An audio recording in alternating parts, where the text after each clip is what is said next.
하겠습니다. 늘 국민 편에 서겠습니다. 국민 앞에 정직한 대통령이 되겠습니다.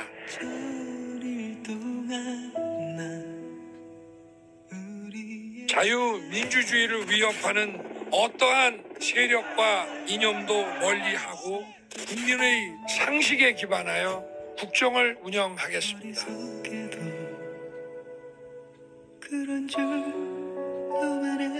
부정부패는 내 편 내 편 가릴 것 없이 국민 편에서 엄단하고 법치의 원칙을 확고하게 지켜나가겠습니다. 의회와 소통하고 야당과 협치하겠습니다. 국민들과 진솔하게 소통하겠습니다.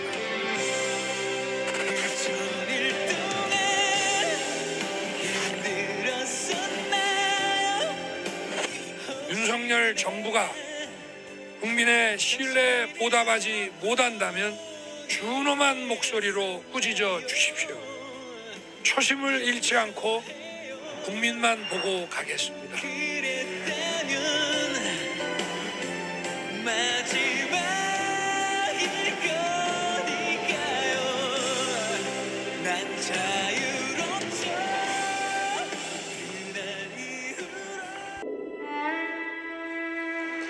벅찬 마음과 무한한 책임감을 갖고 국민 앞에 정직한 대통령이 되겠습니다.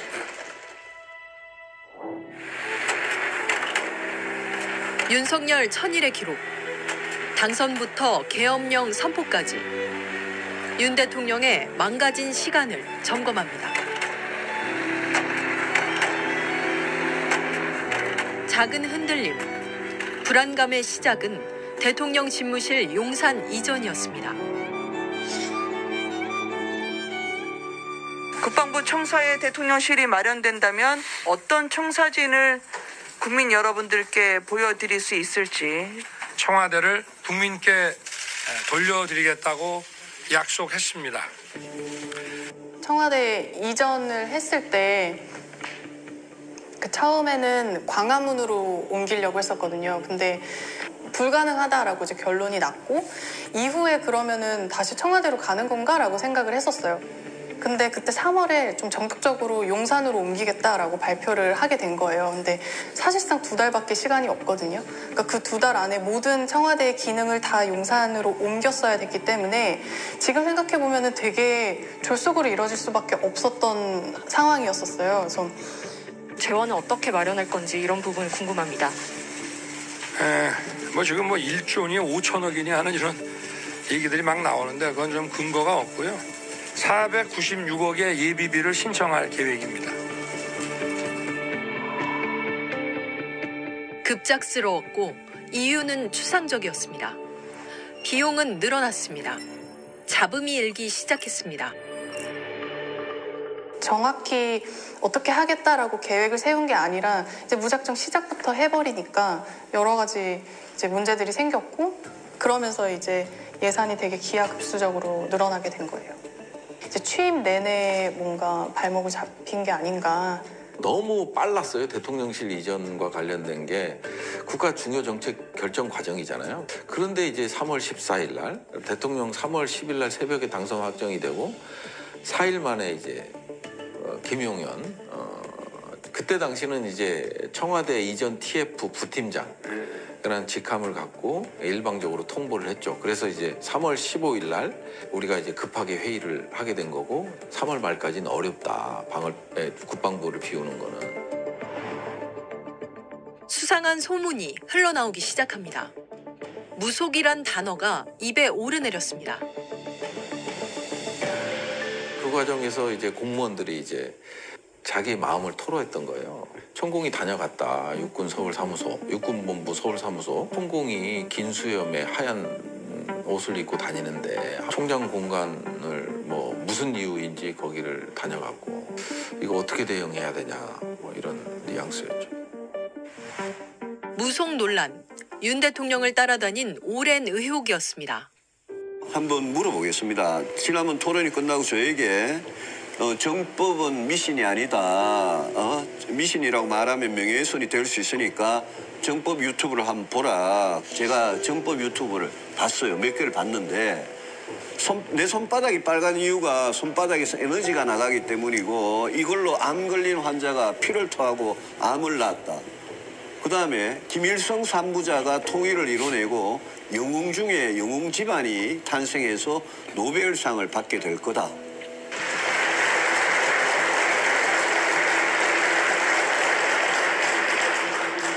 이 사람은 하느님의 제자로 나온 사람이 사람들한테 힘을 주기 위해서 모르는 거는 가르치고 이끌어주는 사람이지.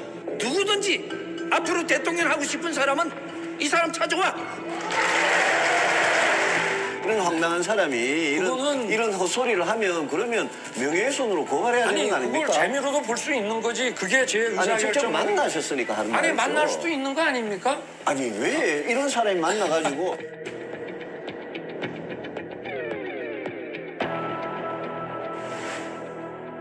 갑작스런 대통령실 이전. 공교롭게 천공이 이유를 얘기합니다. 어지간하면 청와대 개방하잖아요. 한 1년쯤 안 가는 게 좋습니다. 억울한 일을 당한 사람이 엄청나게 많은 데입니다. 그 안에가. 요일조를 들고 와야 돼. 공관장보다 없네. 요거 여기서 총장 공관장인 모원사가 최근 인수위 김영현과 천공이 총장 공관과 서울사무소 들렸다는 것이었다. 대체 이게 무슨 말인가? 어떻게 대한민국의 대통령이 뭐 이런 식으로 막 쓴 거죠. 충분히 그럴 수 있다. 예, 왜냐하면 뭐 이런 거를 가지고 저를 아주 서울경찰청 사이버범죄수사대에서 이제 4번의 조사를 받고 방첩사 조사 2번 받고. 방첩사요? 예, 직접 끌려가서 받았죠. 2번. 그리고 이제 중앙지검으로 이제 송치가 되고 그다음에 이제 군검찰에서 군사기밀과 관련된 부분은 이제 기소가 되고. 제일 황당한 건 천공이었죠. 천공은 서울경찰청에서 부를 수가 없다. 이런 식으로 천공을 상당히 권력으로 생각하고 무서워하는 느낌을 좀 받았던 게 좀 기억에 좀 남는. 당시 천공 측은 긍정도 부정도 하지 않는 입장이었습니다. 그래서 천공 측의 정확한 입장을 듣기 위해서 당시에 밀양의 한 행사장에서 천공의 행사가 있다는 사실을 알고 천공을 만났던 적이 있어요. 직무실 이전에 천공은 어떤 역할을 한 것일까? 직접 찾아가 의견을 물었지만 정확한 답변을 들을 수는 없었습니다. 왜 이렇게 들고 와? 명확하게 좀 얘기를 해주세요. 이런 거 찍고 이카면서 이런 못 써. 그러니까 말을 명확하게 좀 해주셨으면 좋겠습니다. 관저 의혹에 대해서 명확하게 입장을 좀 내주셔야 될 거 아니에요? 붙지 마세요. 여성분이잖아요. 붙지 말아주세요. 죄송합니다. 붙지 말아주세요. 얘기는 듣고 가야 되는 거 아닙니까? 관저 의혹에 대해서. 이런 사람 의혹들이 너무 많잖아요. 그렇게 막으실 이유가 뭐가 있어요? 왜?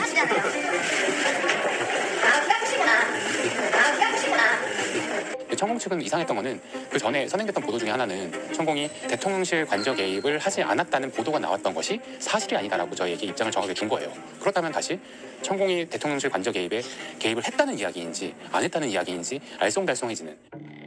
윤 대통령 주변을 오간 무속인. 천공 하나만은 아니었습니다.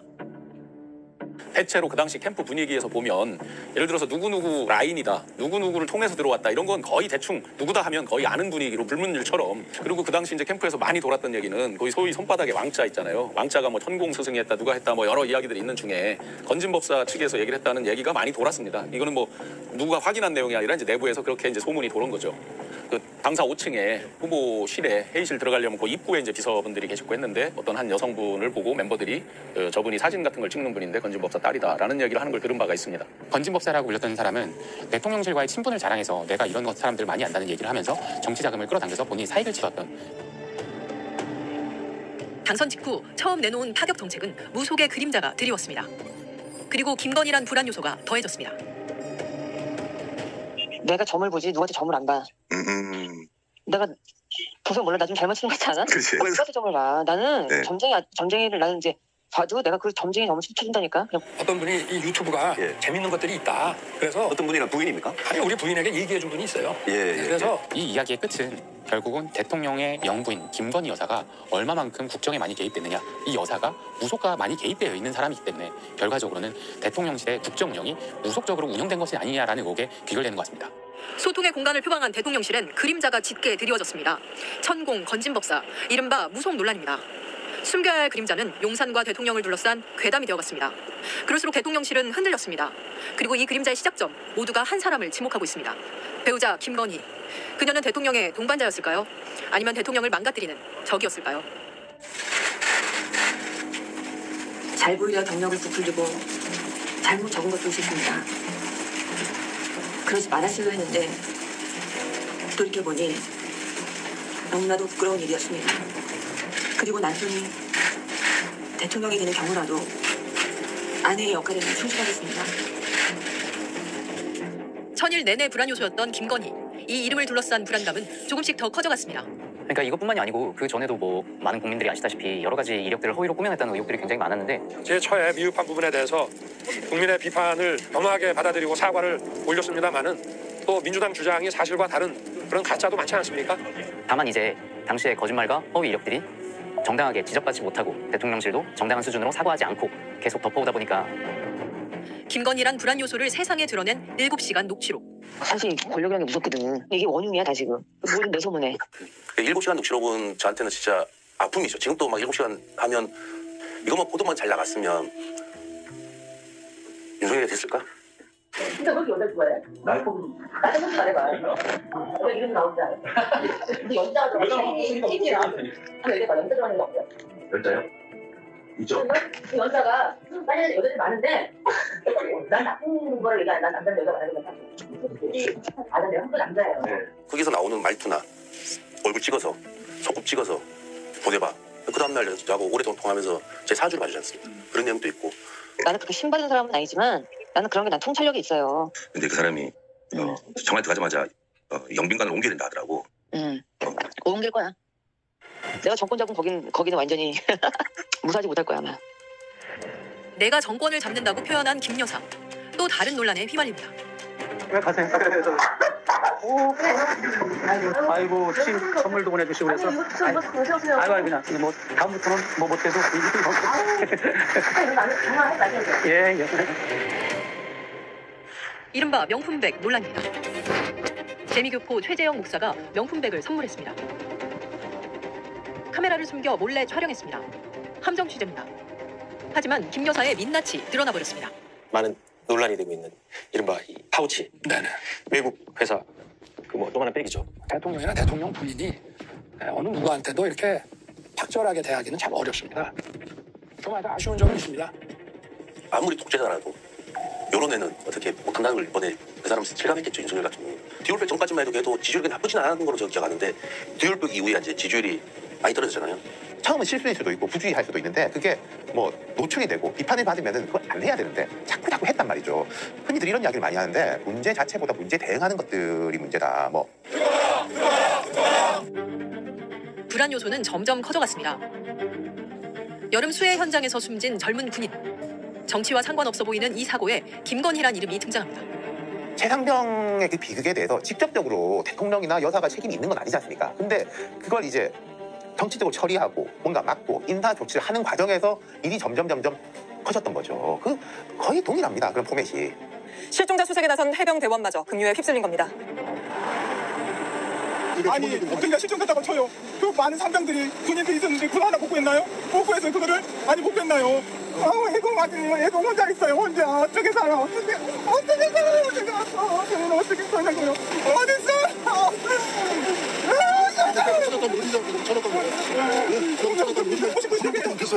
구명조끼 입혔냐고. 아니 너 지금 부산 쓰는데 어떻게 비교 다녔는데 왜 구명조끼를 안 입혔냐고요. 그 기본 구명조끼 비싼가요? 비싸요 구명조끼가. 그 구명조끼 얼마나 한다고 그 구명조끼 안 입고 이거 살인 아니다 이거 살인. 어떻게 살냐고.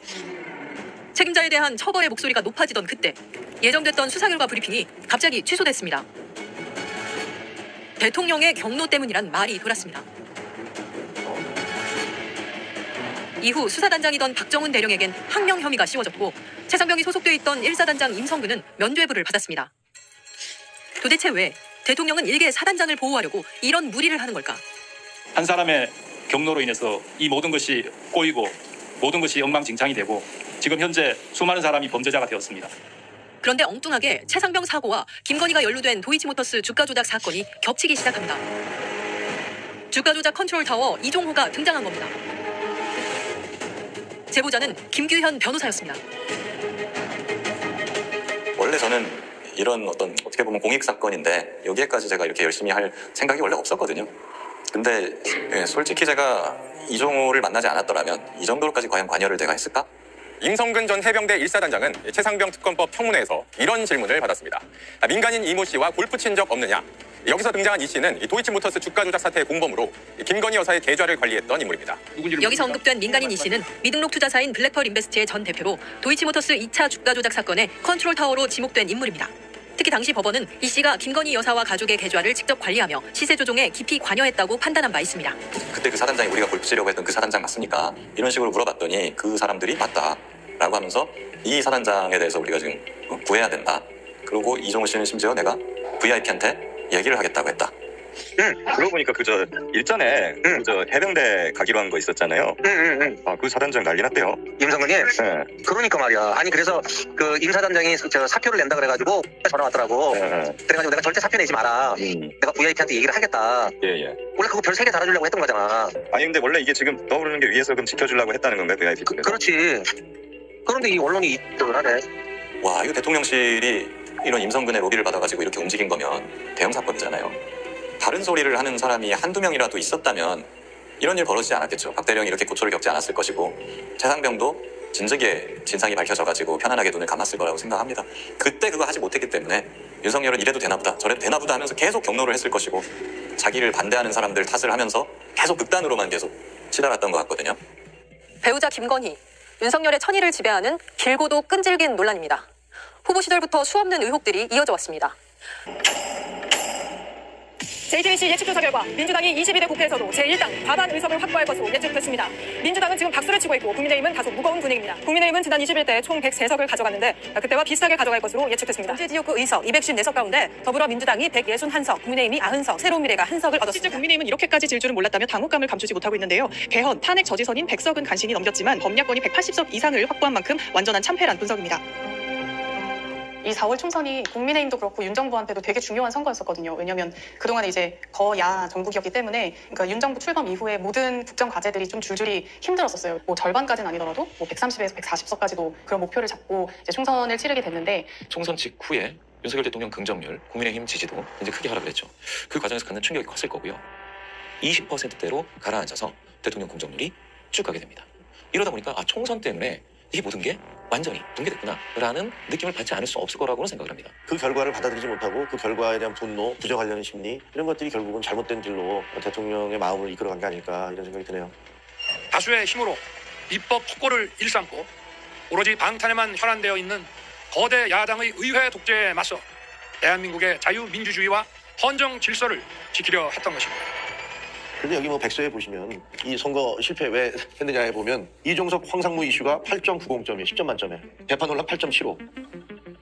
서로부터 연락받으신 건 있으실까요? 대통령실이랑 그런 게 있었나요? 시장 많이 받아서 대파 875입니다. 김건희 여사 이슈 8.51, 해병대 최상병 이슈 8.24. 그러니까 보면 모두가 알고 있습니다. 대통령실이 엉망진창의 정책을 펴내고 발언을 했기 때문에 망한 거예요. 여론조사 결과에서는 다른 이유가 1등이 나왔습니다. 가장 큰 영향을 미쳤던 건 김건희 여사와 관련된 이슈다. 아니 이거 좀 보세요. 아이고 그냥. 정말 마셔도. 예. 김건희 여사에 대한 문제를 해결하지 않고서는 총선 승리는 없다. 그와 같은 문제 제기를 하는 순간 모두 다 책상을 빼앗았고 등 돌리고 연락이 단절되는. 그 총선 결과를 본인 때문에 졌다는 사실을 인정하지 않고 그것을 부정선거 때문에 졌다라고 주장하는 것은 정말 무책임한 태도죠. 총선 패배의 원인을 바깥에서 찾기 시작한 윤 대통령. 부정선거 음모론. 이 잘못된 믿음은 도대체 어디서 비롯된 걸까요?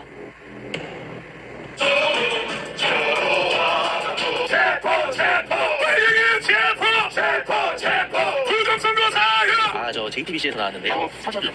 어떤 이유에 사실? 나 JTBC 안 봐요. 어머니 대통령께서 부정선거. 저랑 묻지 말아요.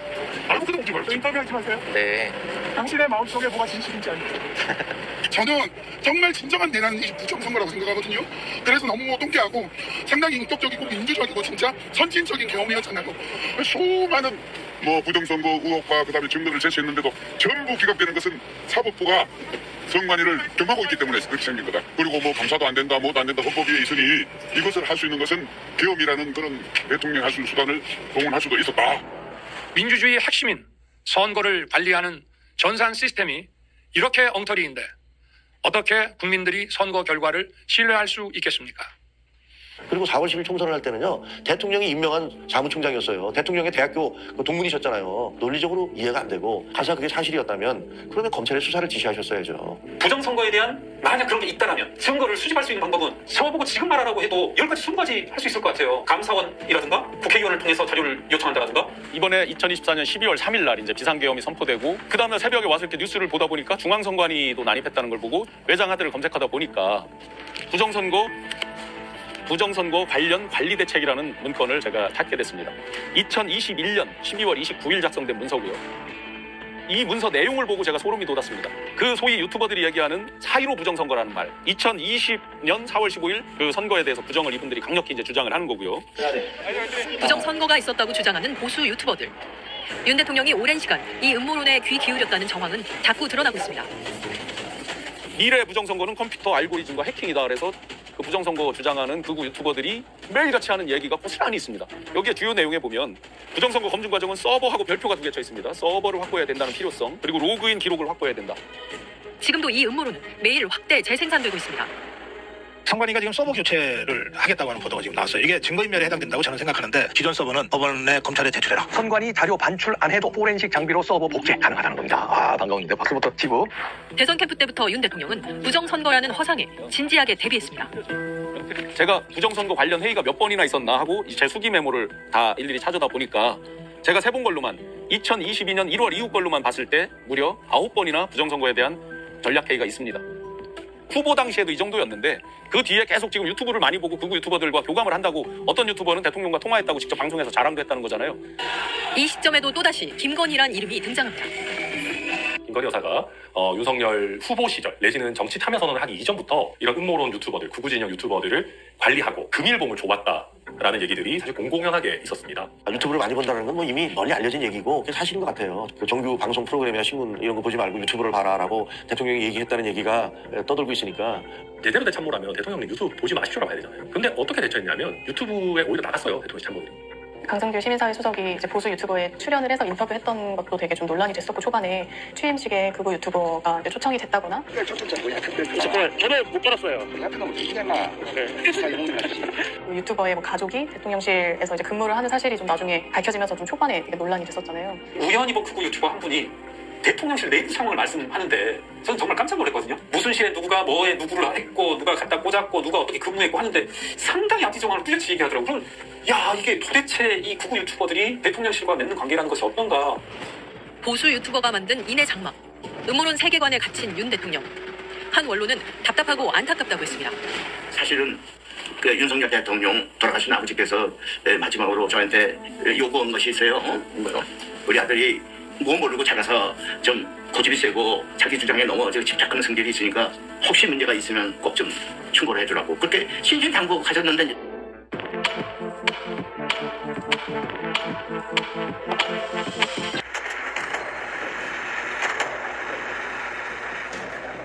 명태균이라는 이름은 갑자기 세상에 알려졌습니다. 대통령 부부와 여기 창원에 사는 명태균 씨, 난 사실 제가 창원에서 기자 생활을 1도 오래 했는데 명태균 씨라는 이름을 처음 들어봤고요. 그래서 20년, 30년 있었던 기자 선배들도 모르는 이름을 찾아내서 이 내용을 들어야 된다. 믿기 힘든 전원들을 쫓기 시작했습니다. 도축장 뭐가 많이 우편물 뭐가 많이 왔던가요? 그 윤정주 기자는 그 명태균 씨를 만나기 위해서 사실 여기 창원에 내려온 거고. 명 씨를 만나야 했고 직접 대화해야 했습니다. 기다리고 기다렸습니다. 서서히 마음을 얻었습니다. 그날 아침 일찍부터 가서 거의 그냥 그 밤 시간 될 때까지 기다린 거예요. 제가 차 이렇게 딱 노크해서 탔어요. 타니까 이제 막 저희 기사 마음에 안 들었던 부분에 대해서 엄청 항의하시고 소리 지르고 막 하시는 거예요. 그러면서 이제 밥이나 먹으러 가자요. 그리고 눈으로 확인한 김건희 여사와 명 씨의 텔레그램. 난 너가 왜 나를 만나려고 하는지 안다. 너가 보고 싶은 게 뭔지 나 다 안다. 뭐 대뜸 그 얘기부터 시작을 하시더라고요. 좀 쿵쾅쿵쾅했습니다, 솔직히. 그러니까 딱 보여주셨을 때 쿵쾅쿵쾅했어요. 야, 이게 진짜 여사 연락이 맞나? 이런 생각도 들고. 그리고 저도 이제 그분이 그렇게 연락한 그 내용을 처음 봤다 보니까요. 그래서 전원과 주장뿐이던 의혹에 실체가 있다는 게 확인된 순간이었습니다. 여사는 나도 도와주고 싶은데 마음은 거기에 내가 할 수 있는 그게 안 된다. 아니 나도 하소연할 수 있는 거 아니에요? 이거 창원이라는 지역에서는 명태균이라는 인물을 많이 알고 있었어요. 특히나 정치하시는 분들 그 사이에서는 일이 커질 게 너무 보였기 때문에 그 타겟 위에 저 윤석열이라든지 김건희라는 사람이 있었기 때문에 이게 일파만파 너무 퍼질 게 보였거든요. 정치판을 거의 꿰뚫고 있다. 꿰뚫고 판을 짜는 사람이다. 김영선이 경선자도 열심히 뛰었으니까 너는 김영선이 좀 해줘라 그랬는데 이게 말이 맞네. 제가 평생을 이장했습니다. 고맙습니다. 윤 대통령과의 통화 파일이 공개됐습니다. 선생님, 그 녹취록 관련해서 의혹은 대통령 부부를 직접 향했습니다. 김건희의 음성이 먼저 나올 것이라고 계속 얘기를 했는데 대통령이 김영선이 좀 주라 했는데 이렇게 하면서 당에서 말이 맞네. 요거가 나오는 순간 아 이거는 끝났구나. 게임 끝났구나. 이 생각을 좀 많이 했습니다. 예. 명 씨와 윤 대통령 부부와의 인연 2021년 6월 시작됐습니다. 김 여사에게 금세 신뢰를 얻었습니다. 주고받은 그 내용들을 보면요. 서로 친밀감은 좀 있어 보인다라는 것을 느꼈습니다. 이 사안 같은 경우는 김건희 여사라는 존재가 워낙 이제 여기에 좀 깊숙하게 개입돼 있고 그리고 당에서의 공식적인 도움보다는 밖에서 어떤 비선들이나 이런 사람들한테 도움을 받았을 때 그거를 보훈을 해줘야 되는 이런 차원에서 여러 가지가 이제 이루어졌다는 거를 우리가 이제 다 목도를 한 거죠.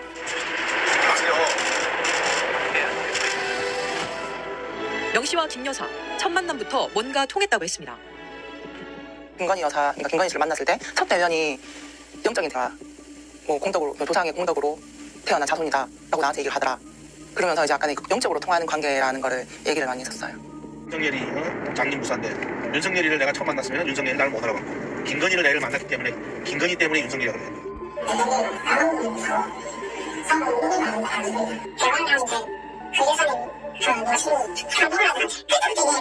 그리고 나서 이어진 대화들을 들어보면은 두 사람이 영적으로 통한다. 김건희 여사와 명태균 씨가 영적으로 통한다. 그리고 두 사람이 나눴던 대화가 우리가 점집에서나 들을 만한 대화. 그런 얘기를 나눴다고 하더라고요. 또다시 천일 동안 이어진 불안 요소. 무속과 김건희가 등장했습니다. 내가 사모한테 좀 심한 얘기를 했는데 김건희한테 올라가서 저번에 꿈이 안 좋은데 그 꿈이 뭐냐 해서 내가 그 건성동이 장경 윤하나니까 총장님 벌벌 끝내 소재 삶아먹고 있겠지. 공교롭게도 꿈 이야기를 하던 그날 권성동 의원의 성추행 논란이 불거졌습니다. 요즘 네. 하나에 그 집중하면 나는 이렇게 딱 촉이 딱 맞거든. 김 여사 어머니 최은순 씨 꿈도 꿨다고 했습니다. 번거지 모자를 쓰고 있는 중년 여성이 방으로 들어가더라. 그 이제 모습을 봤을 때 집안에 약간 이제 기운이 안 좋다라고 얘기를 했고 7일인가 3일 뒤에 이제 구속이 됐다.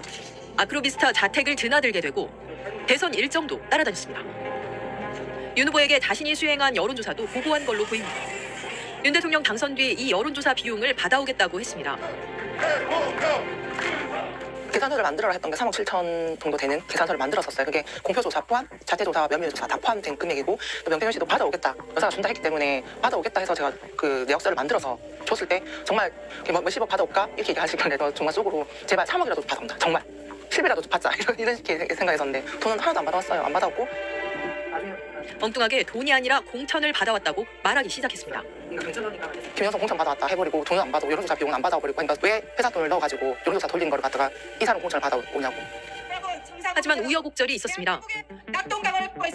윤 대통령의 취임식 전날 이준석 당시 국민의힘 대표는 김영선 전 의원이 경선을 치러야 한다고 연락합니다. 윤 대통령 측근은 김 여사와 상의해보라고 조언했고 날이 밝자 윤 대통령 부부에게 연락을 시도합니다. 드디어 연결된 윤 대통령과의 통화. 김영선이 좀 해줘라 그랬는데 이게 말이 맞네. 바로 김 여사와도 통화했다고 합니다. 마누라가 입에서 아니 오빠 명선생님 그거 처리 안 했어? 명선생님이 이렇게 아침에 이래 놀라셔가지고 전화 오게끔 만든 이게 오빠 이거 오빠 대통령으로 자격 있는 거야? 이거 처음에 씨 말이 많은지 나는 했다. 나는 분명히 했다라고 마누라보고 얘기한 거야. 내가 진짜 그래 입장됐습니다. 해서 알았어 내가 지금 했지? 지 마누라 그 말이야. 마누라가 딱 옆에서 그리고 바로 끊자마자 마누라 전화 왔어. 선생님 유상현이한테 전화했습니다. 보안 유지하시고 내일 취임식 오십시오. 이렇게 전화 끊은 거야. 그리고 다음 날 명 씨는 대통령 취임식장 가족석에서 모습을 드러냅니다. 맞아, 오늘 여사님 전화 왔는데 네네. 내 고맙다며 네네. 김영선 그렇게 하지 말라고 내가 고맙다고 네네. 야, 자기 선물이래. 그리고 당선된 이후에 저 김영선 씨를 세워놓고 명태균 씨하고 김건희랑 3명이 있는 데서 저 김영선한테 어떻게 국회의원 되신 거 아시죠? 면 선생님하고 이제 평생 책임지라 이 얘기를 그러니까 명태균 씨는 저한테 계속 했었어요. 여론이 악화되자 윤 대통령은 직접 논란에 답합니다. 대통령 부인이 대통령을 좀 도와서 어쨌든 선거도 좀 잘 치르고 국정도 남들한테 좀 욕 안 얻어먹고 좀 원만하게 잘 하기를 바라는 그런 일들을 국정농단이라고 그런다면은 그거는 국어사전을 좀 다시 좀 정리를 해야 될 것 같다는 생각은 좀 들고요. 김 여사의 국정농단을 부정했고 원리 원칙에 대한 얘기만 했지 누구를 공천을 주라 이런 얘기는 해본 적이 없습니다. 원리 원칙에 벗어난 공천 개입도 그리고 명 씨와 김 여사의 친분도 부인했습니다. 앞으로 부부싸움을 좀 많이 해야 될 것 같습니다. 어떤 면에서 보면은 좀 순진한 면도 있고 제가 이거 제 아내라고 이렇게 변명하는 것이 아니라 한 몇 차례 정도 문자나 이런 걸 했다고는 얘기를 합니다. 좀 일상적인 것들이 많았고요. 그렇습니다. 앙코르와트가 사실 무덤이랑 마찬가지니까 아마 앙코르와트 방문을 하지 말라고 했던 것 같아요. 그리고 나서 다른 봉사활동 일정에 다른 일정으로 좀 바꿔라 했고 우연인지 김 여사는 명 씨 조언대로 앙코르와트 방문 대신 봉사활동을 했습니다. 엄마가 계속 울어서 너무 내가 마음이 너무 아팠어. 짜성검용가요? 다리 사서가 삐약성검용? 이제 그게 주변 사람들, 그러니까 명태균 씨가 꿈 얘기를 하면서 그 얘기 다 듣던 사람들은 이게 명태균 씨 때문에 이렇게 된 일이구나. 이 사진의 탄생 배경을 다 이해를 했던 거죠. 그러면은 좀 빨리 나오게 해달라. 내가 설사 부속이 되더라도 그리고 아이들과 아내 생계를 좀 책임져달라. 이런 취지로 계속 메시지를 보냈던 걸로 알고 있거든요. 휴대전화가 변호사라고 말하는 명 씨. 문제는 뭐냐? 대선 때 내가 했던 일이 있어. 그것들이 이제 나오기 시작하면 이제 나오면 다 잡아지거든. 이른바 명 씨의 황금폰에는 어떤 내용이 담겼을까요? 김건희 씨와 나눈 카톡 내용을 열어보려고 하면 버플링이라 하죠. 버플링이 오래됩니다. 그러면 그 안에 내용이 많다는 거거든요. 그 카톡 대화 내용이 몇 개 없으면 바로 열리고 많으면 버플링이 오래됩니다. 꽤 오래되는 경우가 많은데 그런 거는 이제 그 안에 내용들이 꽤 많다는 겁니다. 명 씨는 결국 구속됐고 윤 대통령은 스스로 탄핵의 길로 접어들었습니다. 전체적으로 봤을 때는 김건희 여사 특검을 막기 위해서가 아니냐라는 거가 좀 중론인데 명태균 게이트가 터지면서 그거에 대한 어떤 조바심 이런 것들이 더 난 거 아니냐 이런 분석들이 있어요. 우려감이겠죠? 김건희, 명태균 쭉 이렇게 부정선거 음모로 그다음에 또 사법 리스크 이런 것들을 쭉 쌓아놓은 상태에서 국회에서 대통령의 권위가 완전히 무시당한다고 느끼면서 빵 터졌다. 내가 자존심을 숙이고 야당하고 타협하고 부탁하고 하느니 그냥 까짓거 계엄해버리겠어.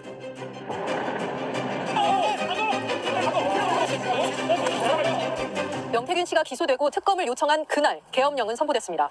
우연인지 우리가 모르는 뭔가가 있는지는 알 수 없습니다.